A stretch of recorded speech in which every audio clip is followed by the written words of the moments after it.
നമസ്തേ. ഇന്ന് നമ്മോടൊപ്പം അതിഥിയായി എത്തിയിട്ടുള്ളത് കുറച്ച് ദിവസങ്ങളായി മാധ്യമ രംഗത്ത് അല്ലെങ്കിൽ മാധ്യമങ്ങളിലെല്ലാം നിറഞ്ഞു നിൽക്കുന്ന ഒരു വ്യക്തിത്വമാണ്. അദ്ദേഹത്തിൻ്റെ പേര് ഷാജി വരവൂർ. വോട്ട് മാധ്യമ രാഷ്ട്രീയത്തിൻ്റെ ഒരു ഈര. എന്തായാലും ആലപ്പുഴ ജില്ലയിലെ ചെന്നിത്തല തൃപ്പരുന്തുറ പഞ്ചായത്തിലെ 16-ാം നമ്പർ വാർഡായ തൃപ്പരുന്തുറ വാർഡിൽ വോട്ടർ പട്ടികയിൽ രമേശ് ചെന്നിത്തലയും കുടുംബവുമുണ്ട്.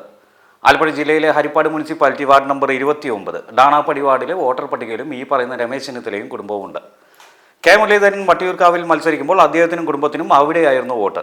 വടകര മത്സരിക്കുമ്പോൾ അവിടെ, തൃശ്ശൂർ മത്സരിക്കുമ്പോൾ അവിടെ. ഉണ്ണിത്തൻ്റെയും കുടുംബത്തിൻ്റെയും വോട്ട് കാസർഗോഡും. സുരേഷ് ഗോപി തൃശ്ശൂരിലേക്ക് താമസം മാറ്റിയപ്പോൾ സുരേഷ് ഗോപിക്കും കുടുംബത്തിനും വോട്ട് തൃശ്ശൂരിലായി. പക്ഷേ അത് പാടില്ല, അത് കള്ള വോട്ട്. ഇപ്പോൾ മാധ്യമങ്ങളിൽ നിറഞ്ഞു നിൽക്കുന്ന വോട്ട് മാധ്യമ രാഷ്ട്രീയത്തിൻ്റെ ഇരയായ വ്യക്തി എന്ന നിലയ്ക്ക് ഷാജി ചേട്ടാ, താങ്കൾക്ക് എന്താണ് ഹിന്ദു വിശ്വാസ പ്രേക്ഷകർക്ക് മുമ്പിൽ പറയാനുള്ളത് ഇതേക്കുറിച്ച്? നമസ്തേ. ഒരിക്കലും പ്രതീക്ഷിക്കാതെ ഇന്ത്യൻ നിയമം എന്താണോ അനുശാസിക്കുന്നത് അതനുസരിച്ച് നമ്മൾ വോട്ട് ചേർക്കുകയും ആ വോട്ട് എന്ന് പറയുന്ന ആ ജനാധിപത്യത്തിന്റെ ഏറ്റവും വലിയ മഹനീയമായ കാര്യക്രമത്തിൽ പങ്കെടുക്കുകയാണ് ചെയ്തത്.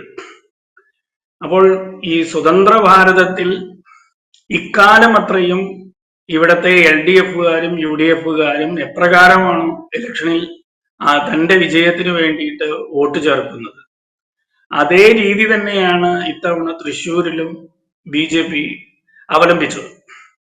പക്ഷെ ഇക്കാലം അത്രയും LDFകാരും ചെയ്തുകൊണ്ടിരുന്നത് BJP നിയമപരമായ രീതിയിൽ വോട്ട് ചേർത്ത സമയം നിയമത്തെ ചോദ്യം ചെയ്യാൻ അറിയില്ല എന്നിരിക്കെ ജനസമൂഹം എന്നൊന്നും പറയാൻ പറ്റില്ല, LDFകാരും UDFകാരും അപ്പുറത്തും ഇപ്പുറത്തും നിന്നുകൊണ്ട് വളരെ മോശമായ രീതിയിൽ, നിന്ദ്യമായ രീതിയിൽ വ്യക്തികളെ വ്യക്തിഹത്യ ചെയ്യുകയാണ് ചെയ്യുന്നത്.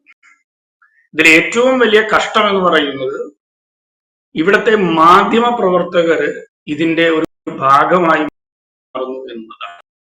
BJP പുതിയതായിട്ട് ഒന്നും ചെയ്തിട്ടില്ല, അല്ലെങ്കിൽ BJPക്ക് സുരേഷ് ഗോപിക്ക് വോട്ട് ചെയ്ത ആളുകൾ നിയമവിരുദ്ധമായിട്ടൊന്നും ചെയ്തിട്ടില്ല. അതുകൊണ്ടാണ് ഇവർ നിയമ നടപടികൾക്ക് പോവാത്തത്.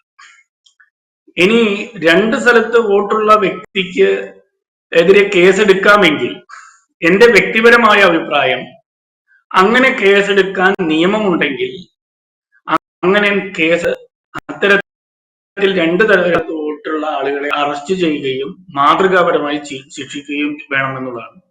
ഞാനും ആ മാതൃകാപരമായ ശിക്ഷാ നടപടിക്ക് തയ്യാറാണ് എന്നുള്ളതാണ്. പറഞ്ഞു വോട്ടുണ്ടായിട്ട് അതൊരു നിയമപരമായ ഈ മാധ്യമങ്ങളൊക്കെ പറയുന്നത് ഇത്രയും വലിയൊരു നിന്ദ്യമായ കുറ്റം എന്നുള്ള ബോധ്യം എനിക്ക് ഈ കഴിഞ്ഞ ഒരു 3 ദിവസം മുൻപാണ് ഉണ്ടായത്.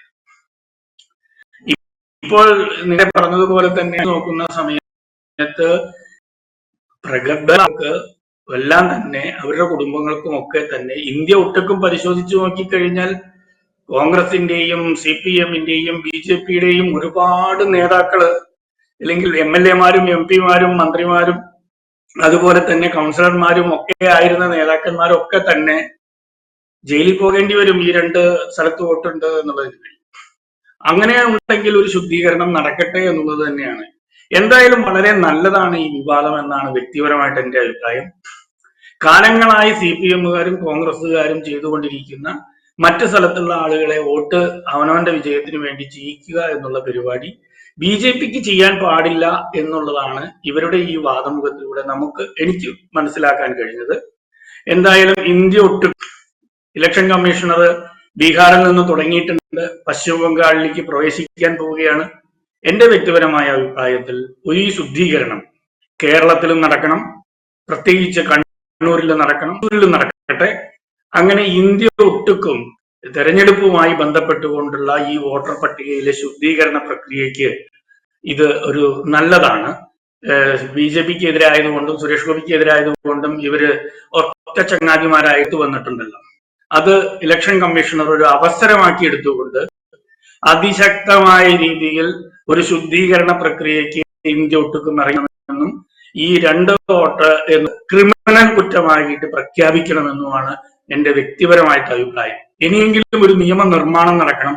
രണ്ട് സ്ഥലത്ത് വോട്ടുള്ള വ്യക്തികളെ കഴിയുമെങ്കിൽ ഒരു മാസത്തേക്ക് ചെയ്യുന്ന വിധത്തിലുള്ള ഒരു നിയമം ഉണ്ടാക്കുകയും ആ രണ്ട് സ്ഥലത്ത് വോട്ടുള്ള തെരഞ്ഞെടുപ്പ് ചെയ്യുമെന്നുള്ള രീതിയിൽ നിയമം പൊളിച്ചെഴുതുകയും ആ രീതിയിൽ സംശുദ്ധമായിട്ടുള്ള ഒരു ജനാധിപത്യത്തിലേക്ക് ഇലക്ഷൻ കമ്മീഷണർ കടക്കണമെന്നുമാണ് ഒരു ഇര എന്ന് എന്റെ വ്യക്തിപരമായ അഭിപ്രായം. നിയമം അനുശാസിക്കുന്ന രീതിയിൽ തന്നെയാണ് ഞാൻ വോട്ട് ചേർത്തിരിക്കുന്നത്.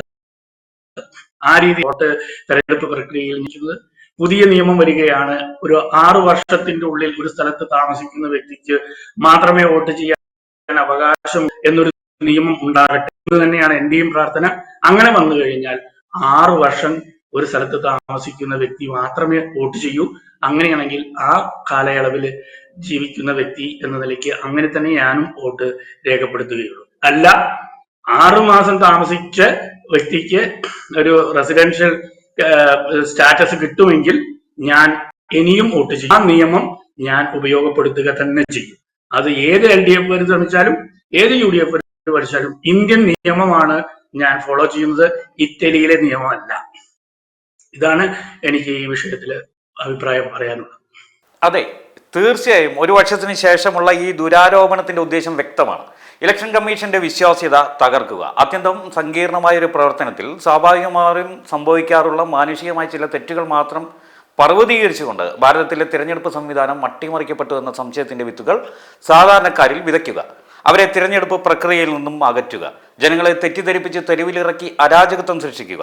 ബാഹ്യശക്തികളുമായുള്ള പോരാട്ടം മൂർച്ഛിച്ചു വരുന്ന ഈ സാഹചര്യത്തിൽ നമ്മൾ ഒന്നിച്ചു നിൽക്കേണ്ട ഈ സമയത്ത് ഇത്തരം ആഭ്യന്തര അസ്വസ്ഥതകൾ സൃഷ്ടിച്ച് സമൂഹത്തെ ഭിന്നിപ്പിക്കുക, അതിലൂടെ രാഷ്ട്രത്തെ അസ്ഥിരപ്പെടുത്തുക. ലക്ഷ്യങ്ങൾ വളരെ വലുതാണ്. കൃത്യമായ തിരക്കഥയ്ക്കനുസരിച്ചാണ് കാര്യങ്ങൾ മുന്നോട്ട് പോകുന്നത്. അണിയറയിൽ നിന്ന് നിയന്ത്രിക്കാൻ ആൾക്കാരുണ്ട്, അവർ വിലക്കെടുത്ത മാധ്യമങ്ങളുമുണ്ട്. പക്ഷേ ഇതും ഭാരതം മറികടക്കും. CAA പ്രക്ഷോഭവും നോട്ട് നിരോധന പ്രക്ഷോഭവും വഖഫ് പ്രക്ഷോഭവും ഒക്കെ എങ്ങുമെത്താതെ 8 നിലയിൽ പൊട്ടിയ ഈ നാട്ടിൽ ഇതിനും വലിയ ആയുസില്ല. ആകെ വലിയ ബഹളവും പുകിലും ഒക്കെ കേരളത്തിൽ മാത്രമാണ്. അതും മാധ്യമ സൃഷ്ടി. അതും സാമാന്യ ബോധമുള്ളവർ മനസ്സിലാക്കിയിട്ടുണ്ട്. ശ്രദ്ധിക്കുക, ഈ കുപ്രചരണങ്ങൾ ഭാരതത്തിലെ ജനാധിപത്യ സംവിധാനങ്ങളെ അസ്ഥിരപ്പെടുത്താൻ വേണ്ടിയിട്ടാണ്. ആ കെണിയിൽ വീഴാതിരിക്കുക. സുരേഷ് ഗോപി ജീവിക്കുന്നത് നന്മയുള്ള മനുഷ്യരുടെ ഹൃദയത്തിലാണ്. അത് തുടരുക തന്നെ ചെയ്യും. അതിലാർക്കും ഒരു സംശയവും വേണ്ട. കുങ്കുമഹരിത കാവ്യപതാക ഈ വാനിൽ ഉയർന്നു പറക്കുക തന്നെ ചെയ്യും. എന്തായാലും ഇത്രയും നേരം ഞങ്ങളോട് സഹകരിച്ചതിന് നന്ദി ഷാജേട്ടാ.